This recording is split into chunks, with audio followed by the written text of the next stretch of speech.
who are doing all they can to undermine Black spaces, Black places, Black power, and Black influence. And certainly that doesn't bode well for HBCUs.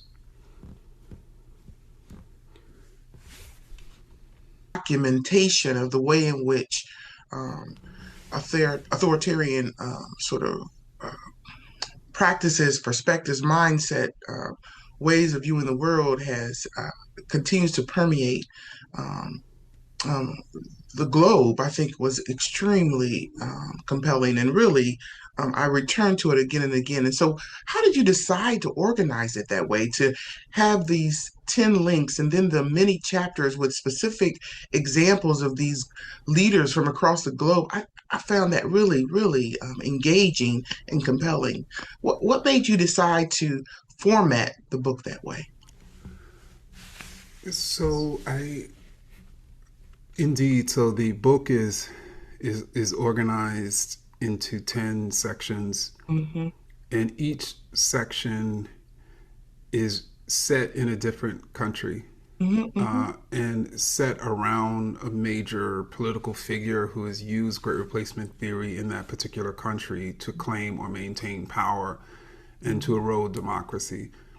And at the same time, each section revolves around a link in the chain of ideas. And in each of these, there are 10 links. And I try to allow people to see that there's great replacement theory in Hmm. totality, but a theory is nothing but a set of ideas. And so I wanted people to not just understand great replacement theory in its totality, but I really wanted people to understand its component parts and all of the ideas that comprise this theory. So, for instance, the first link in the chain of ideas is the zero sum story. So, this notion that as, let's say, Black people gain, white people lose. This is a foundational idea to great replacement theory, even as evidence and that is what then allows these regimes to say to white people that equitable efforts are actually harming you, when in Right. actuality, equity typically benefits the vast majority of white people. Hmm. And the last link in the chain of ideas is this notion that people should fight for privileges provided by dictators instead of power provided by democracy, which is the final link in the chain of ideas. Once you can get people to clamor for a dictatorship to protect their privilege at the expense, obviously, of their power, then you have them Sure. locked. You Sure. have them chained. And Hmm. and so I thought it was important again to not only show each to not only explain great replacement theory in its totality and its history, but even each of these individual ideas and Hmm. even their histories, right? Because Hmm. a theory, when I say it's nothing but a set of ideas, each of those ideas have their own trajectory, have their That's own right. history that need to be understood independently of the theory. That's right. I love that. And you certainly show the lineage. I mean, certainly these are not sort of standalone incidents by a person who just puffed out of the air and they have these ideas. I mean, there's a long legacy that has been passed on um, throughout time. And I think you did a really good job. But one of the things I struggle with is that I think, and maybe this is a naive assumption, but I think that many of the things that you talked about are recognizable broadly. But what I don't think is that there's been a name given to it. Certainly, the great replacement theory is something that's been out there for a while, but in terms of you really, I mean, but I think really, I mean, it really provided me an opportunity to think deeply about what this really means. Because I think in the midst of this particular time, well, I am so just almost paralyzed by what's happening that I often don't have a way to name it that's generative. Okay. It's like, this is just crazy. This is whatever without really figuring out, wait a minute. So I really do appreciate the way in which you were actually you actually named it, certainly talked about it in terms of great replacement theory, and then talked about how it is operationalized, not only in terms of attitudes, but actions and policies and so forth. So that is a tremendous contribution, to say at least, what you already know. The other thing I wonder is, do you think a part of it, do you think people want democracy? I mean, I mean, really, Ibram, do you think, I mean, I'm just wondering.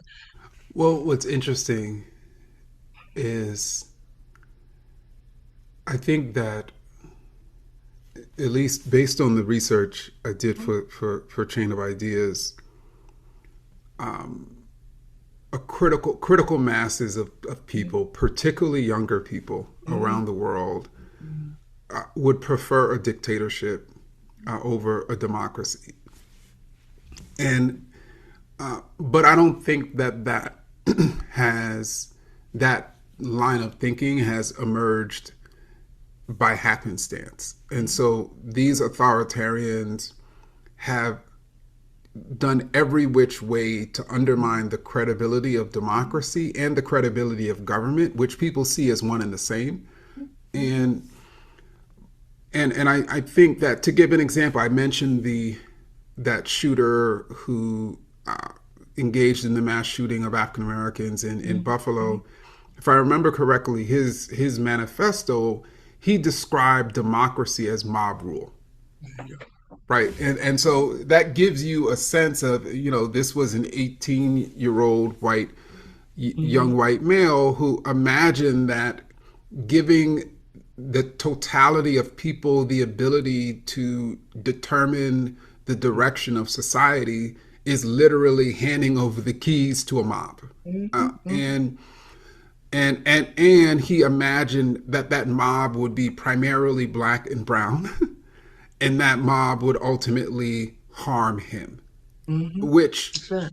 is an expression of great replacement theory. Mm-hmm. And Mm-hmm. indeed, the origins of this theory, they emerged in the late 1800s at the height of Mm-hmm. colonialism, European colonialism, and you had some European colonial officials who started to think what would happen if colonized peoples in Asia, Africa, and Latin America were to receive their sovereignty and freedom. And they started to believe that African people would not stop at Mm-hmm. That's right. gaining control of Africa, that they would Mm-hmm. want to then turn around and colonize and Sure. destroy and engage in genocides in Europe. That was the belief. So they were like, we have to prevent Mm-hmm. decolonization because these people are not just pushing for their freedom, they're pushing to destroy us. Mm-hmm. Yeah. And that's also true. I think you gave some examples too in terms of America. When we think about the abolition of slavery, and the Yeah. notion that folks need to return to Africa because we can't exist, we can't coexist here.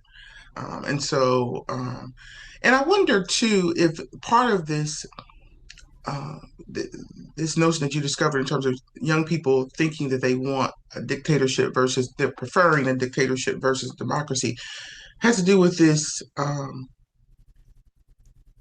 um, sort of, I'm going to say, uh, folks don't like ambiguity. Okay. And a part of what democracy is ambiguous to some extent. It's not this or that, either or. There's not this sort of rigid dichotomy.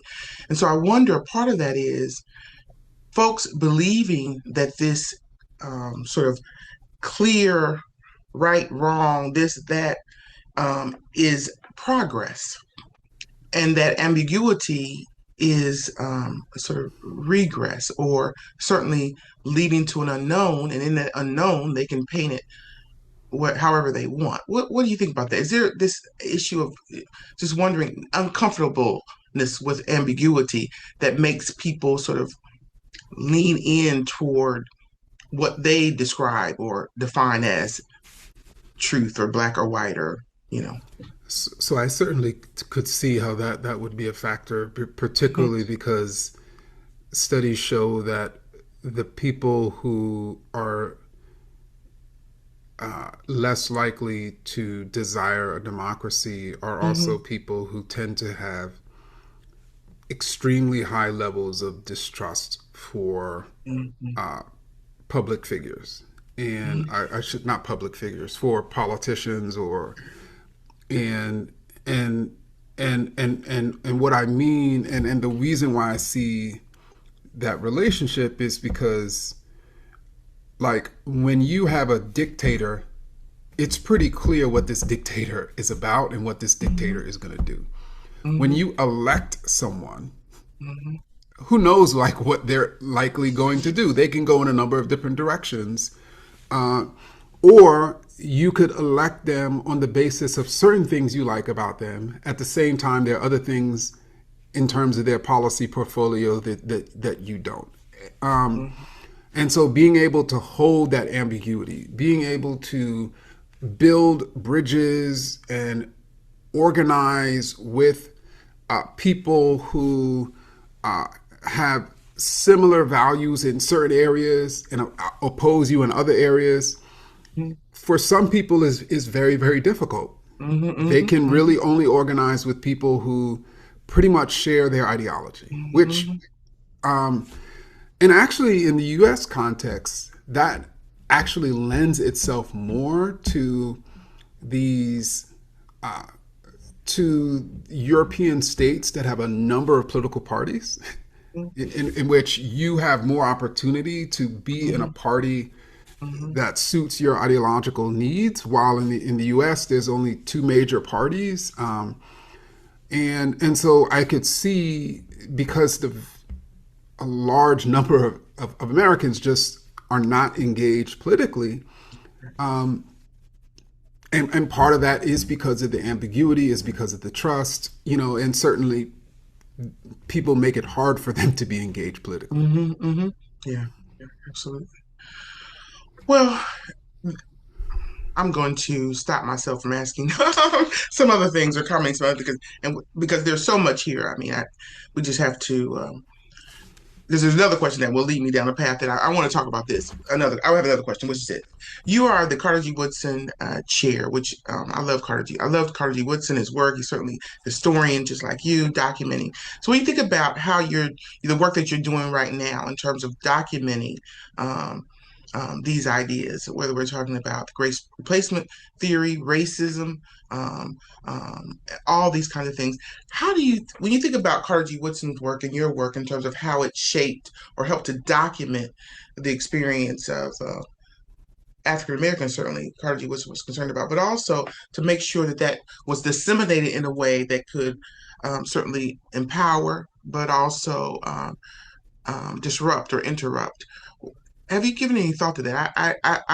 As I said in at the ceremony when we were celebrating you as the Woodson Chair, I thought, well, this is quite fitting. Any thoughts about that? Yeah, I mean that's certainly one of many reasons why I admire Mhm, Dr. Woodson, mhm, because he had this ability to produce these incredibly thoughtful and well mhm, researched scholarly projects while also making them accessible to mhm, regular everyday people.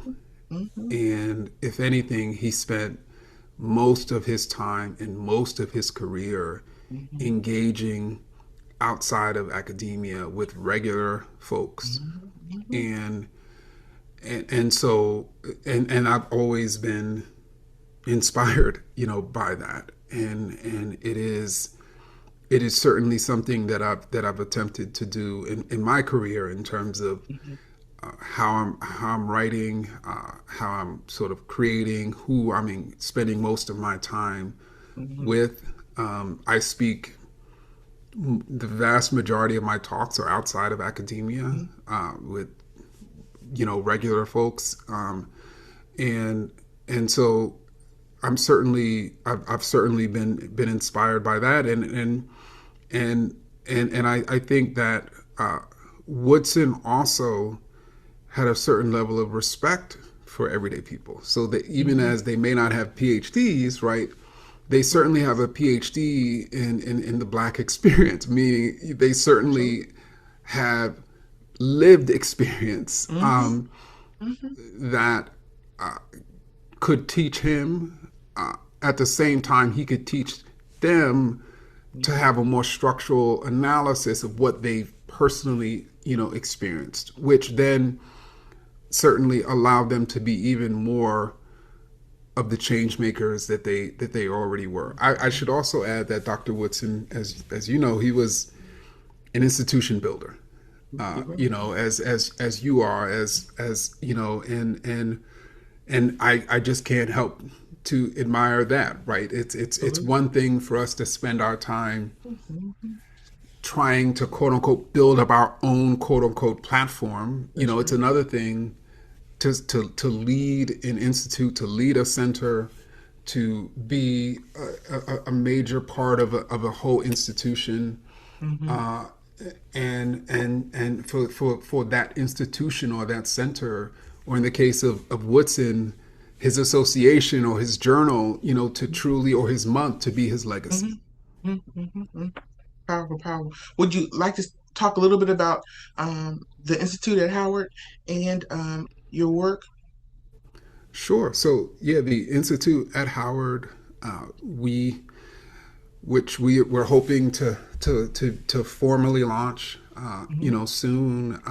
We we're really excited about its development. We're an interdisciplinary institute that's dedicated to the advanced study of racism, and we really want to use the space of the institute to convene intellectuals and creators who are using their expertise and talents to give all of us a better understanding of not only the nuances and complexities of racism, but how to ultimately abolish it, how to ultimately eliminate it, how to ultimately create the world anew. And so we're doing that through publishing The Emancipator, which is a digital platform that reimagines an anti-slavery newspaper as an anti-racist uh, Mm-hmm.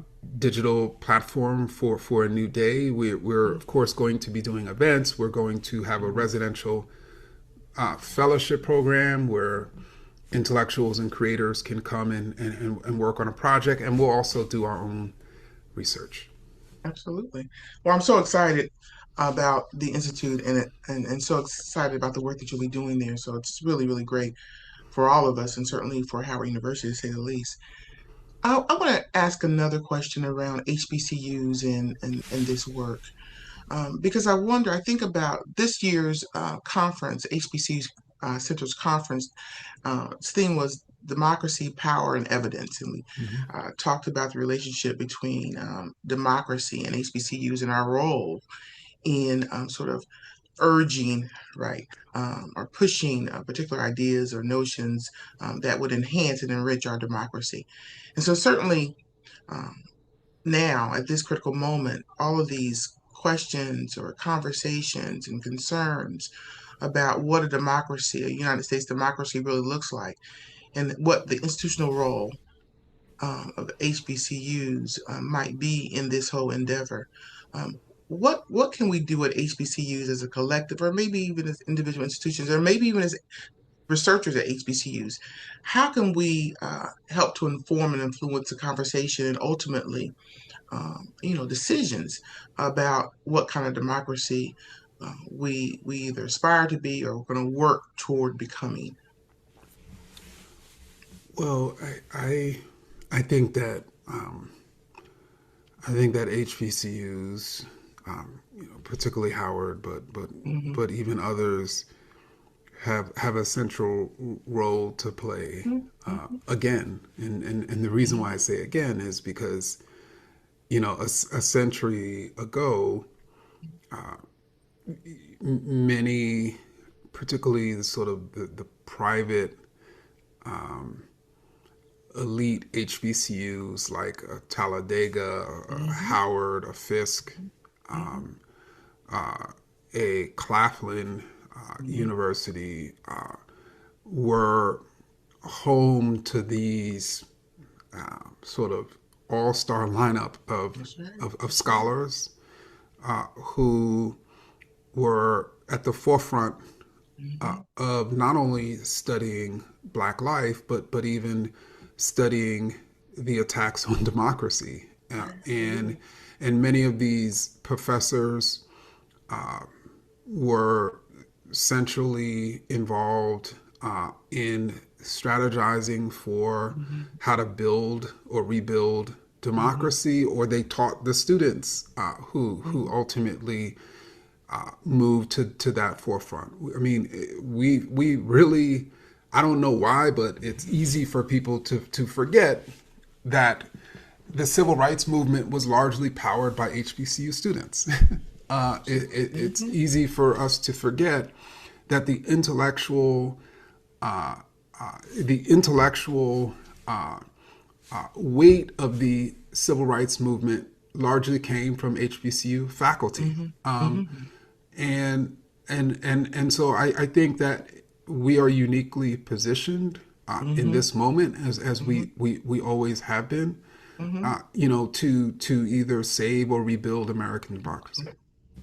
All right, I love that because I certainly think that there's a through line. As I thought about your work, that I utilize in many of my classes, certainly the book on Black student protest, and then certainly your campus movements. I think it's there, and then certainly stamped from the beginning, and now certainly chain of ideas. These are all so there's a through line around our role or understanding how what democracy might look like and how our response to it in terms of making it better, and some of these ideas that permeate our democracy, how to confront them, I think is extremely important in terms of what we do at our institutions. So thank you for that response. I'm wondering too, and I know you wrote one of your books is about Malcolm X, right? Malcolm X Lives or something. Is that it's a young Yes, adult reader? I love yes. Malcolm X. Okay, he's my hero, and I love Carter G. So I'm like Ibram has all these things together. Okay, but one of the things about Malcolm X that I think is his bravery, because this is not easy work. Not only is it not easy work as a scholar, it's not easy work to speak truth to power. Period. But certainly in times like this, and so I'm wondering in terms of when you think about sometimes people think about HBCUs as safe spaces, even though certainly we're all certainly under surveillance to some extent, and certainly there are also kinds of pressures that affect us wherever we are. But what about this sort of need to speak truth to power that certainly permeates all of your work? I mean, when I think about how not to be anti-racist, I mean that's some truth speaking, okay, and certainly in terms of stand from all of it, and certainly now this chain of ideas. I mean, I can't. I mean, to say that you provided language to describe something that is perplexing to us all in some regards, it's it's familiar, but it's certainly complex and perplexing and deeply troubling. So I'm wondering what encourages you to be so brave and speak things that sometimes I think some of us are thinking and maybe not as thoroughly as you have thought about them, but we don't really have the words um, to speak it. Well, it's interesting you mentioned Malcolm because he's certainly Hmm. one of Hmm. the people that I admire, and Hmm. I admire him for the very reason you mentioned. Hmm. Hmm. He had just this well of courage, Hmm. and I understand courage as not necessarily the absence of fear, Hmm. but the Hmm. strength to do what's right in the face of it, Hmm. and and and so I don't, even at times in which people are trying to make me fearful, the Hmm. question isn't whether I'm fearful of saying this or that or writing this or that. The question is what is right, right? Hmm. What is Yeah, there you truthful? go. Mhm. And then the next question is how do I Right. amass the strength to do Sure. that? Sure. And that's how I try to operate, and maybe that's because I'm pretty principled as a scholar. Like Okay. in terms of you have a Really. scholar and you Hmm. have a propagandist. Hmm. Yeah. And to me, the job of a scholar is to speak the truth, even if that Hmm. truth is to power.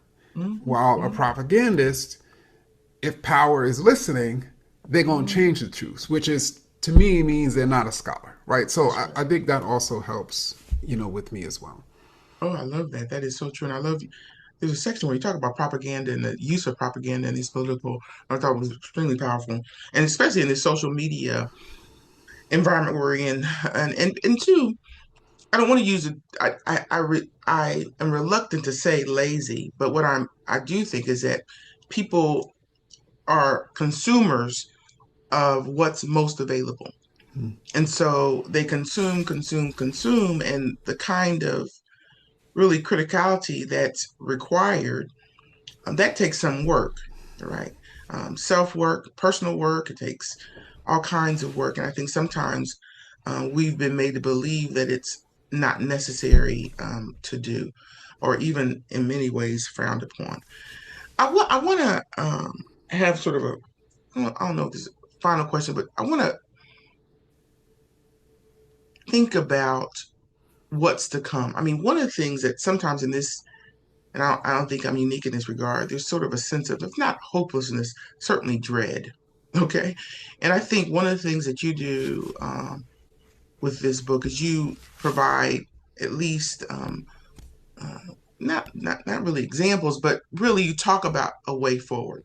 And you talk about solidarity. Solidarity is certainly a part of that. And could you speak a little bit about why you are perhaps more hopeful than I am on most days, maybe? But what makes you hopeful about this period, given the work that you've done and the way that you've actually documented um, this sort of great replacement theory, how it has, as I said before, permeates um, ways of, sort of our perspectives about things and the language and the ways in which we interpret the world right now. Many of us interpret the world. What makes you hopeful about the future? So I want to sort of contextualize the answer Hmm. in this way. During the enslaving era, enslavers went to great lengths Hmm. to make it such that enslaved people did not understand or know the terrain, the geography, the strategy Hmm. that was used to, keep them enslaved. All they wanted enslaved people to know is the terror and the violence. And and so I say that to say that if you are an enslaved person on a Georgia plantation Hmm. and it's hard for you to be hopeful that you can run away to Pennsylvania if you don't even know what direction Pennsylvania is in. That's right. And so I say that in the case of our context because to me, I the more I understand the Hmm. world that we're living in, Hmm. the political geography, Hmm. Hmm. the strategy that's being used against me and Hmm. against us, the more hopeful I become because that gives us the ability to begin to plot and strategize and attack back in ways that could work, right? And Hmm. so that's why I remain hopeful. And in Okay. many of my books, I've really attempted to answer questions I didn't understand that was making me feel hopeless. Hmm. Hmm. And certainly that was the case with Chain of Ideas. Mm. So understanding gives you a sense of hope because you better understand what's going on or what's happened. Yeah. Okay. That makes sense. I feel a little better, okay, after reading, and I have this particular book in every kind of format, audio, print, so I'll pick up my Kindle, then I'll go to the print version, and I'll listen in my car. So it's making me feel better. So I want to thank you for that. Okay. Of Um, course. and finally, in terms of, because I want to bring it back. I mean, I think this entire conversation is about all of us, and certainly HBCUs don't stand apart from that. But certainly as an HBCU center, we're always thinking about ways in which we can support our continued advocacy and influence, and also shape the narrative around HBCUs. And in the book, it talks some about storytelling and narrative formation and so forth. And one of the things that I'm often concerned about is how do we control our own narrative? How do we make sure that we tell the story about HBCUs and about our work and not leave that only to others? And I don't think HBCUs are owned by a single person or a single group of people. Don't get me wrong. These are international institutions that are shaped by a whole bunch of perspectives, a history, and so forth. But what about that? How do we as HBCUs move forward in a way that helps ensures that we shape the narrative out there about us? Well, I think first and foremost, we do like your center is Mhm. doing and have our own mechanisms to share that story with the public and Mhm. building Mhm. our own platforms, our own narrative pipelines. So we're Mhm. not necessarily having to rely on forces that are either ignorant or hostile Mhm. to HBCUs or to a particular HBCU. And then I also think we have to aggressively fight back against narratives Mhm. about Mhm. HBCUs that sometimes even come from members of our own community. Mhm. And I remember in How to Be an Anti-Racist, I wrote about how when I was a graduate student in a Black Studies program, Mhm. and most of the students had come from HBCUs, and so Yes. everybody was repping the HBCU one way or Mhm. another. And there was another person there who went to my alma mater, FAMU, Mhm. and this person was constantly dogging out FAMU. I wrote Okay. about this in How to Be an Anti-Racist, and I just did not Yes. understand. Mhm. And ultimately, I asked this person, one day, why, and they mentioned that apparently my alma mater had messed up their transcript or something like that, Right. and Exactly. and I found out later that this historically white university that they also went to for undergrad, that they loved, that at that place, someone in financial aid took thousands of dollars for them. Mhm. So, which is bigger, which is worse, right? That's So, right. Right. it allowed me to have a greater understanding that people, whether it comes to black Mhm. universities or black businesses or black Mhm. institutions, if one thing goes wrong, they Mhm. generalize the entire institution That's right. or they generalize all HBCUs. That's right. While at an historically white institution or a white Mhm. business, if one thing goes wrong in one office, they're like, there's something wrong with that person in that office. Right. That's And right. to That's me, right. that's a reflection of internalized Mhm. It racist is. ideas because the same thing happens with us as people. That's right. When one black person does something wrong, people generalize it to say Mhm. black people are that way. Right. That's right. That's right. And so I think we have to constantly push back on those narratives. Exactly. And I think we have to also accept the fact that those narratives are going to continue until we eradicate racism. That's right. That's right. That's right. That's right. I love that story, and it is so true. But as you're saying, it's indicative of a larger issue in terms of we've internalized some of these stories about ourselves, and not only we internalize them, then we perpetuate them, and what that really means for all of us. And we have to really, really guard against that because it really helps to support um, some of these ideas that harm us. Agree very much. Thank you so much for that response. In closing, again, I want to say that I think this book is extremely powerful and it provides us with really concrete empirical evidence about how this um, theory has, again, continues to shape our national or international, the world, right? And that, in fact, there's certainly a response, or there's something. We don't have to wait this out and sort of sit back, not that we are, but sort of see what comes next. But we can, build coalitions and collaborations and speak assertively about um, an alternative, many alternatives, in terms of ways to behave in this moment. So I so appreciate the work, and so appreciate you coming to talk with me today. So, any closing remarks, Dr. Kendi, even anything that you want to share with us? No, I just want to thank you, Dr. Carter, for your center, your leadership, and certainly for our conversation. All right. Well, thanks again to Ibram Kendi.